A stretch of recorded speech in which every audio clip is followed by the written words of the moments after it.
Join the radio revolution with LCR, Liverpool Community Radio. www.l-c-r.co.uk.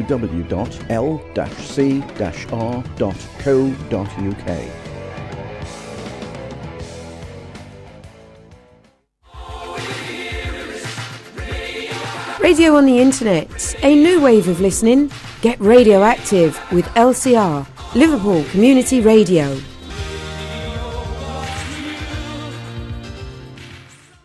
You're listening to People and Places with me, Pat Hughes. Interesting people, interesting places.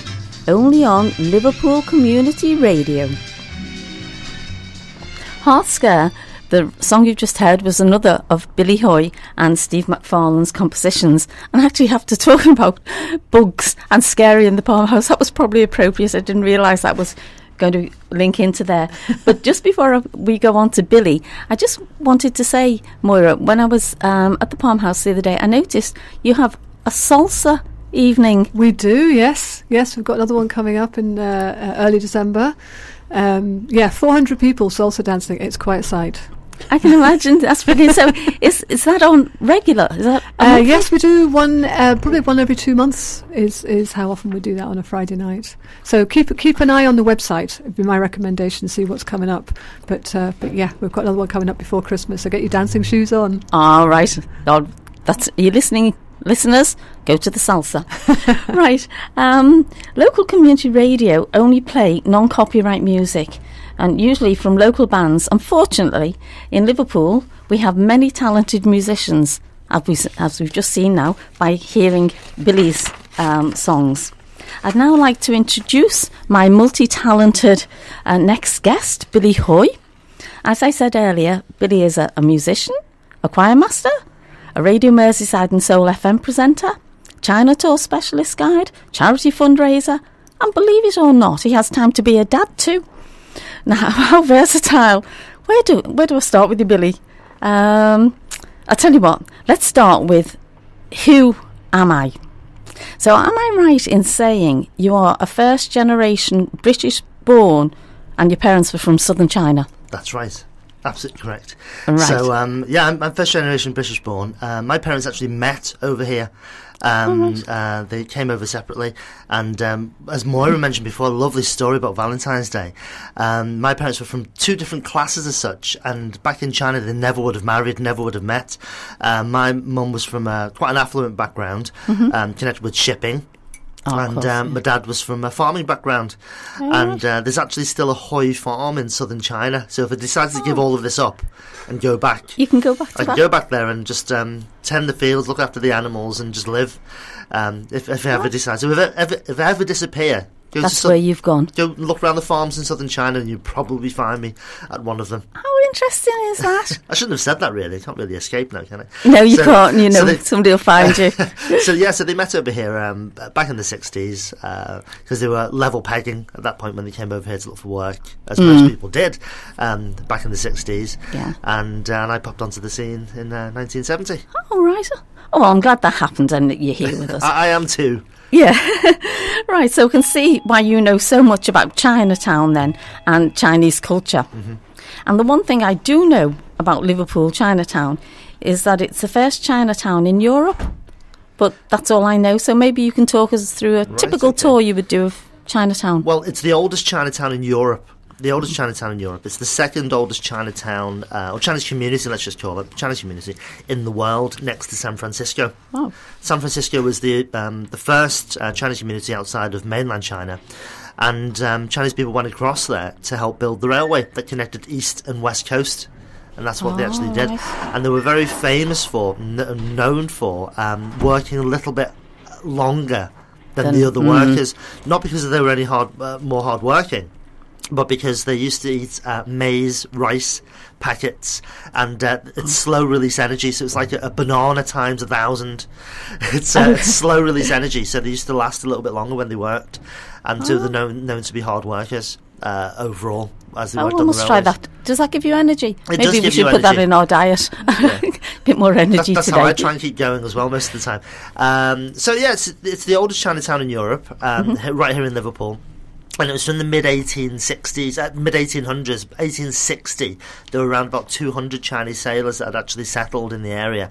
These Chinese sailors worked on the Holt's Blue Funnel Line, quite famously, and they used to operate the laundries on board, and that's why the trade that they went into when they settled here was the laundry business. Of course, when I was a child, there were so many Chinese laundries, but you don't see them now, do you? No, it was with the invention and the introduction of the automatic washing machine and the availability of that post-World War II that the Chinese laundries basically died off, and then people looked for different trades then at that point. Quite famously now, of course, like the restaurant business, takeaway business, people went into that because there wasn't much of a language barrier, even though the community had already been set up and had existed for 100 years already. They went into those businesses. The laundry businesses that survived, the families that survived in the laundry businesses actually changed them into dry cleaners. Oh, right. So if you see Lee's Dry Cleaners, that's right. That's one of the original laundries from back in the day, and so they survived doing that. The actual catering business, and it isn't a stereotype because it's true, started really pre-World War One. Pre-World War One, when the sailors started cooking their own food when they settled here, and the local people, the indigenous, if there is a such thing in Liverpool, indigenous population, smelt this food being cooked in that particular area, and they said, "Oh, we'll give you good. Smells good. That give you a bit of money for that," and that's where the catering business actually launched from that point. Then. But a lot of the Chinese people that settled in the 1800s actually married Irish Catholic women. Yeah, my auntie was married to a Chinese person. And you'll still see that mix right the way down the generations now, because I'll still bump into people and they've got red hair and freckles, let's just say, and they say, "Oh, that's my great-great-great-grandfather worked on Blue Funnel." He says, "No, there's no way." I don't know why I said red hair and freckles then, sorry, Moira. So if it was television, you'd know what I was talking about. So you still see that mix now, and Chinese sailors, Chinese people were seen to be good husband stock, because they didn't really go out drinking, they didn't really go out, causing fights or coming back to. They did gamble. They gambled a little bit. It actually led to the first gambling rehabilitation service, and that was in the 1800s. Yeah. Well, can I just tell you that my uncle was Chinese, and I remember when I was about 13, he was very gentle. Very quiet man, but as you say, they would gamble. And he actually won a Chinese restaurant in Wrexham. So and we used to go over on the train, my friend and I, who would never ever had anything like that, and we'd go over and we'd sit in the restaurant, we could have all the food, we felt like royalty.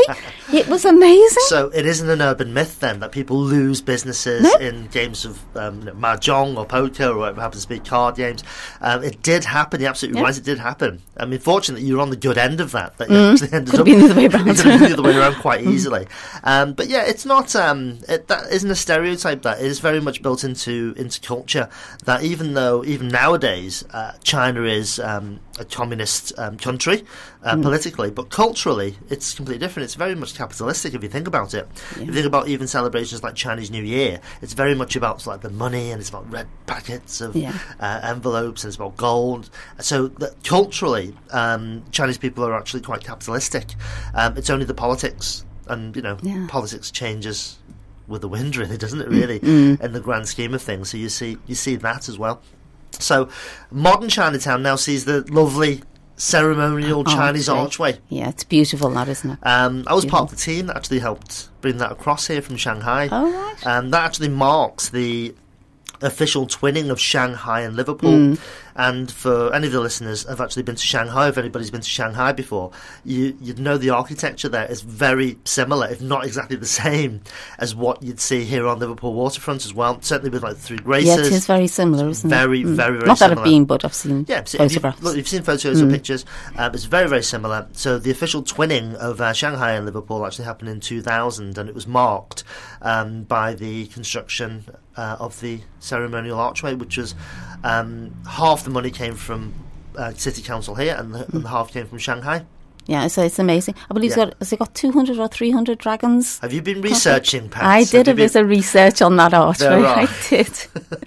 I wrote the piece. I wrote that piece. Did you? Oh, well, it must be true then. 200 dragons on there. 200 dragons depicted on the archway.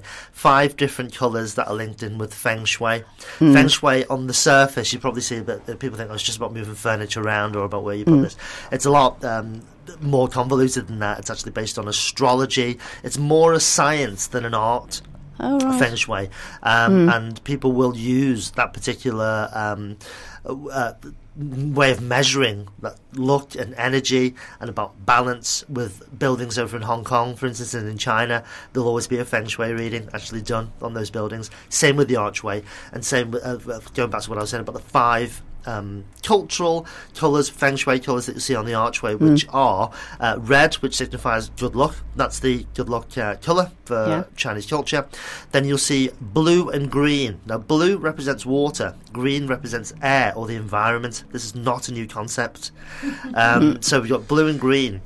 Now, if you actually translate that into Chinese, the green it represents air. That's feng. And then you know what's coming now. And the blue represents water, which is shui, feng shui. And it's about the balance of the elements. That's where the word feng shui, the phrase feng shui comes from. That's where it actually comes from. Then we've got yellow on there, which is the Chinese royal colour. And up to and including the days of the last emperor, you've probably seen the film, which is very, very long, nobody was allowed to wear yellow clothing unless they were royalty, and it was seen as a capital offence. You could have your head chopped off for that. Oh my goodness! Right, so good job. Yellow isn't my favourite colour. And then you're allowed to now. Don't worry now. Oh, right. You're allowed to now. And then finally, there's gold, which goes back to what I was saying before about capitalism and prosperity, and about how that's linked in with Chinese culture because that represents wealth. And they're the 5 feng shui colours that you'll actually see on the archway. Yeah. And just to tell you a little bit more about that as well, it's actually all traditionally built. So the only thing that's non-traditional are the foundations, which is concrete, because it has to match European and British regulations as far as structures are concerned. But everything else is traditional. Yeah, because it's wooden and marble, is it? It's wood, marble and slate, and there's not one single screw or nail that's used to construct all of that structure. And that... it's the largest one outside mainland China. Largest one. It is. It's beautiful. It's really. I'm quite proud of it. Yeah, and talking about culture, Chinese New Year. I always like to go down and see Chinese New Year. I think it's quite spectacular. But it always amazes me, the year of the cow and the sheep and the pig and all those things. I think I'm a monkey or something when the year I was born, I'm not sure. But so what do they all relate to? Well, it relates back to the 12 animals in the Chinese calendar, and it changes each year. And you've mentioned a couple of them there. They're all real-world animals, apart from the dragon. The dragon is the only mythical. Are you a dragon, Moira? Moira's a dragon. There we go. Red hair and a dragon as well. Say no more. So dragon's the only mythical animal. The belief is that the gods appear on Earth, and when they appear on Earth, they appear as dragons. And that's why it's the only mythical animal. But all the other animals are still. They actually stem from an old Chinese poem. It's about 5,000 years old. This poem, and it talks about a day where these animals all came down to help people with Chinese New Year. And the order that they came down, it was the rat that actually came down first. That's the first animal in the Chinese calendar, followed by the ox, etc. Don't ask me to do all that. Never remember the order. Right. And I know it's a dog, I think, a pig and a dog at the end. I remember that much. And it's about different stages in people's lives, because these animals appeared every 2 hours, according to this poem, on Earth to help people with their lives and with Chinese New Year and with the year in general, because they look after the whole year, because it changes from year to year. And so 12 animals every 2 hours, 24 hours, 1 day. So that represents 1 day, but also it represents somebody's life as well. So that 1 day extrapolates as such into the representation of somebody's life and the stages of life that they'll actually go through within this poem. And that's why as well it's customary at Chinese funerals to give a clock as a gift to the person that's passed away. So you'll see that instead of a wreath, you'll see clocks being given. Oh, right. And so it's one word of warning that if you do go to any Chinese celebrations that are not a funeral, so if it's a wedding, for instance, don't buy a clock. No, it's very unlucky. It's as though you would have given a wreath. You'd never do that, would you? If no. you wouldn't do that. So that's just one word of warning for any Chinese weddings that you may be invited to. Right. That don't give clocks, because that's quite a common present, isn't it? Really, It is, apart from the isn't it? towels and the toasters and stuff. Yeah. You'll Because give you a get clock. such fancy clocks now. Yeah, a fancy clock, and then but it's very, very unlucky. It's very unlucky to actually do that, and that's where that superstition stems from as well. Oh, there we are. And same goes for you, Moira. Any at the Palm House, the Chinese couple getting married, don't put the clocks out. Right. Actually, Billy, that was very interesting and relevant. And at the moment, of course, our city and the country are having talks with the Chinese for business and for, hopefully increasing the job prospects here. So now what I'd like to do is play another one of your songs and then go on to another part of who Billy Hoy is. And that's about... It's only me. It's just me. A man with many hats. It's to talk about the choir. Lovely. That you've started and how people can get involved in that. But I just wonder if you can tell us how people could book a tour with you. All right, okay. You just get hold of me directly, and we'll give the email out at the end of the show. We'll give the email out to give people a chance to get pens and papers at the ready, and then they can find out more about me, the choir. We'll give the same email out for that as well to actually get hold of me. If anybody's got a pen and paper ready now, if you just get hold of me at billy@singmemersey.co.uk. So it's billy@singmemersey.co.uk, and you can ask me anything about the choir or tours, anything like that at all. You'd be fine, and we can get you booked onto one of the tours around Chinatown. Thank you, Billy.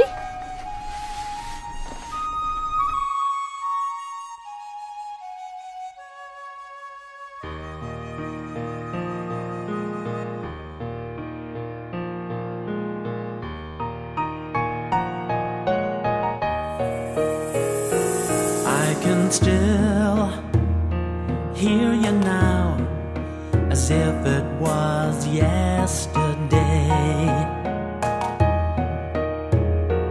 Always wanted to know, to hear you say I wouldn't give you up for all the tea in China, my dear, for all the tea in China. I went home with such a warm glow.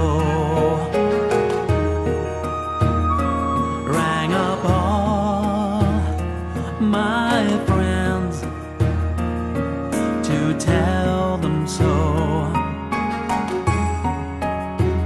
You wouldn't give me up for all the tea in China, my dear, for all the tea in China. Yet later that year, it all became so clear. Went round to your place, that look on your face, crate after crate, coming out your front gate. It's the strangest thing, each box stamped tea from Beijing.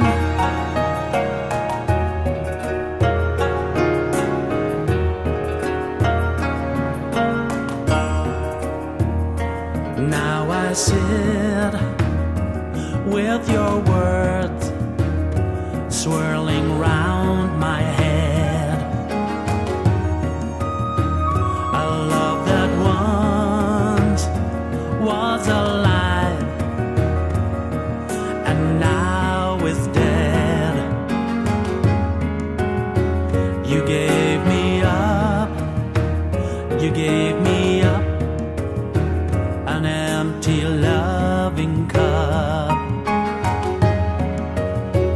You gave me up, you gave me up for all the tea in China.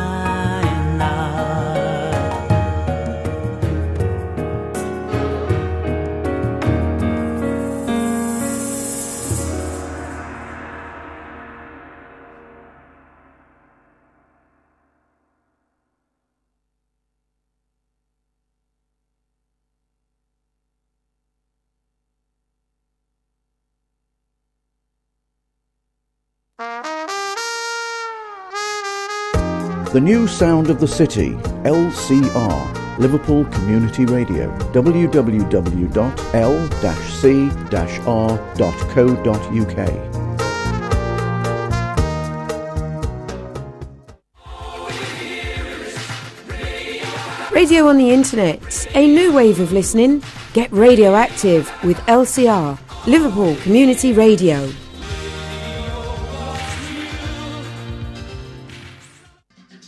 Liverpool is a great place to live. Lots to see, loads to do, full of people and places, which is also the name of my programme. I'm Pat Hughes. Once a month on LCR Radio, I present People and Places, talking about lots of things to do and places to visit. That's People and Places with me, Pat Hughes. That song that you heard just before, a moment ago, was another of Billy's songs, which I thought fitted in quite well with what he's just been talking about. The title of that one was All the Tea in China. OK, Billy, now that your voice is rested, let's talk about your music. I know you work a lot with Peter Grant, the poet, and singer Steve McFarland, and have raised lots of money for charity. So would you like to tell us about your relationship with Peter and Steve and the money you raise for charity from your records? Well, the tracks that you've heard so far on the show, Pat, quite kindly played by your good self. It's from an album called Happy Days, with Days spelled D-A-Z-E, and that was actually based. The idea, but how this came about was Peter Granty, yes, came to Steve McFarlane and myself and said, "You're right, Laura, we've got some. I've got some poems here. Make some songs out of it," and just gave us a pile of stuff. Really good stuff that Peter writes. Yes, he does. He writes brilliant stuff. And we said, right, okay, we'll have a little look at these. And we managed to make. We changed the poems around a little bit to make them more lyrical, to fit in to the style. But the storyline, the themes there. But the story's exactly the same as the poems that originally came out. And we created 10 tracks from it. Onto that album, Happy Days. You've heard a couple of the tracks there already today, and all the proceeds from that album are go towards the Whitechapel Centre now. But when Gary Miller was Lord Mayor of Liverpool, it went to his set of 4 charities. That's right. And Whitechapel was one. That's right. Whitechapel was one, but we continue to do that. So all the proceeds at the moment, if you get a physical copy of Happy Days, it costs £5, and every penny of that goes right back to Whitechapel. We don't take. I know, and you've raised quite a lot of money through that, haven't you? Yeah, there's been several £1,000s that have been raised just off this and from the publicity that surrounds it. Yeah. But you can also get hold of it. I need to say this as well because it all goes to charity. You can get hold of it on iTunes and on Amazon as well as getting physical copies from Parr Street Studios on Parr Street and also from the Whitechapel Centre as well. You can get hold of copies and just show your support. I mean, it's £5 that they cost, but if you put £10 into the pot, we're not going to stop you doing that. No. For one copy. We may give you a second copy. But it's all to support the Whitechapel, which are doing fantastic work for people that are sleeping rough in the city centre. They do amazing work. Yeah, really, really good stuff. I must also mention that Gary Miller is listed as executive producer on this as well. He did have his input when we were in the studio. And also the wonderful Steve Wright, who wrote the Brookside theme and all that sort of. So he does things for Moving On as well for BBC. Produced the album as well wonderfully. Yeah, and played all. It's a fantastic album. I've got one, and I'm glad you like it. Yeah, I do. I think it's brilliant. But listen to some of them, and some of them, I just imagine like Never the Right Time and things like that. Yeah. And I picture the story, and then it's quite sad. But there's lots of good happy ones as well. Yeah, there's some happy ones, some sad ones, some happy ones, some funny ones. Funny ones as well, that's right. But it's a good mixture. We try to paint a picture. So if you've said that it paints a picture when you listen to the songs, that's exactly what we were aiming to do. Because there's not one particular style on there. There's all different styles of songs actually on that CD. And that's what we aimed to do. Well, you've achieved that. Thank and you. It's great that you can use your talents, and Steve and Peter's, to combine and make something like that and put it to a good cause and help people who are less fortunate than yourself. So that's fantastic. Now, I know you've started as if you haven't got enough on your plate and you don't do enough things. I mean, everyone always says to me, I need 36 hours in a day, and I do, but maybe it's because I do things slowly. But I would think you need 48. That would be nice, yeah. If I had 48 hours in a day, it would be nice. But you'd probably, like me, you'd probably fill the 48 hours. So I would do, yeah. I'd still do that. I'd probably still fill the 48 with something. You would. So would you like to tell us a little bit about your choir, which is called the Sing Me Merseyside. Sing Me Merseyside Choir, and tell us a little bit about Sing Me that. Merseyside, believe it or not, it's only been running for 18 months. It's only a year and a half old, Sing Me Merseyside. And but I've been in the music business now since the back end of the 80s, working professionally. And I've in various formats. I've worked in different choirs before in the past, and I've done different bits and pieces. But I decided to start this one with a slightly different focus, really. It's a straightforward business. A lot of people ask me, is it a charity? Is it a community interest company like, the community radio station? Yeah. It's a straightforward business. I found that I've been able to do far more bits and pieces for charity because there's less red tape. Yes, to do that. So my focus is to I'm still running a business. I still need to put food on the table and still need to, pay X, Y, and Z and live and pay the. So it's a straightforward business, but the focus is firmly on helping local and national charities, with more of a weighting towards local charities, to be honest with you, and. So what we do is our members come in, they pay for the classes, but then all the performances that they come and do, they don't pay to do those. It's included in their in the fact that they come to the classes. Yeah. And for the majority of the time, we will not charge for the performances. All right. But that doesn't mean we're doing it for free. No. Because nothing ever comes for free. And I don't like to do that because it devalues what we actually do. Yeah. So the times that we can actually charge, whether if it's a corporation looking for us to entertain at their event, then we'll charge for it. Of course we will. We're a business. Yes, yeah. But a lot of the times people will give us the old chestnut of, we'll give you some exposure, we'll give you some. I said, well, no, I'm not really interested in that now, because you hear it all the time with people that are in that are artists or entertainers. We'll give you some exposure. Well, you wouldn't say this to an architect or a solicitor, or we've trained just as long and worked just as hard. So. So what we do is to retain the value in there, but also it kills two birds with one stone. We always put a bucket out for one of our list of nominated charities at every single performance. So we go up there. So, for instance, we're doing some bits and pieces for Sunflowers Cancer Charity. Oh, yeah. So we'll do a performance. They won't be there. They'll be doing what they do, but we'll do a performance. We'll put the bucket out for them, and then we'll get the money over to them. We've raised some money for Clatterbridge Cancer. In fact, we did a great event for a quadruple cancer charity event in Chester about 4 months ago now. And just on that one night, we only helped do the reception bit where people were coming in, and a little bit during the meal, but then there was an auction, all those bits and pieces. And they managed to raise, believe it or not, £40,000 in one evening. Wow. For those quadruple cancer charities, which is absolutely fantastic. Wow, so to be part of that is really nice. So our focus is really firmly on that, and also about having a sense of fun as well within the choir. So there are over 200 members in the choir now. Male and female, is that? Male and female, mostly female. But over 200 members, and we perform minimum once a week around the area. And like I said, for 90%, if not more, I think 95% of the performances, we're raising money for charity. That's fantastic. That's absolutely amazing. So, and there's no age limit? There's no age limit, no, not at all. We always say that at the younger end, we've actually got a young lad that's with us, and he's under 18, but he's I think he's 17 now, so we're all right. So it's 16 and over, but it tends to be people of a certain age, but there's no upper limit. There's an 83-year-old lady that sings with us as well, and we did a band launch, an EP launch in Alma de Cuba in town, and so if you can imagine an 83-year-old lady plus some of the other gang as well on stage with the guitar boys. Oh, brilliant! Absolutely so superb. So it's wonderful. So we have all different experiences. So we play everywhere from the Empire Theatre through to St George's Hall. We've just done a big performance in the Floral Pavilion, which is our own show. So we've got the larger performances like that, where we can get 100 people on stage, or we right down to a local nursing home where we can only get 12 people in the room. That's amazing. That sounds fantastic, and I'm sure a lot of our listeners would be very interested in joining something like that, which is therapeutical, which is helping them become part of a community and meet friends. That's right. And yet, you don't have to go out and do anything. So, again, Billy, I'll ask you, because we're just nearing the end of the show, so I'll ask you to tell us a moment again where they can get in touch with you to join that and gain a really valuable experience.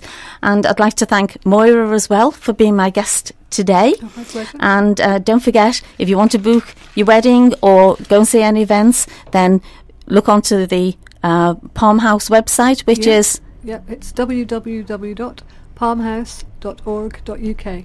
Brilliant. And Billy, to join your amazing choir. Okay, you can email us on the general email, which is info@singmemersey.co.uk.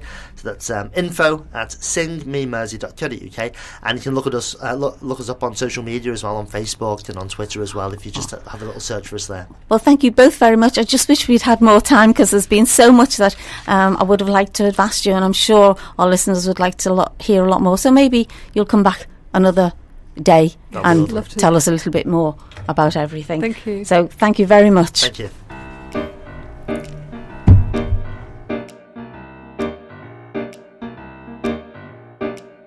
Got up in the middle of the night, looked in the mirror, gave myself a fright. Went downstairs, got myself a drink, pulled back the curtains and started to think. Looked outside, saw a quarter moon, hoped morning would come very soon. Morning refused to play the game. When I was asleep, then it came. God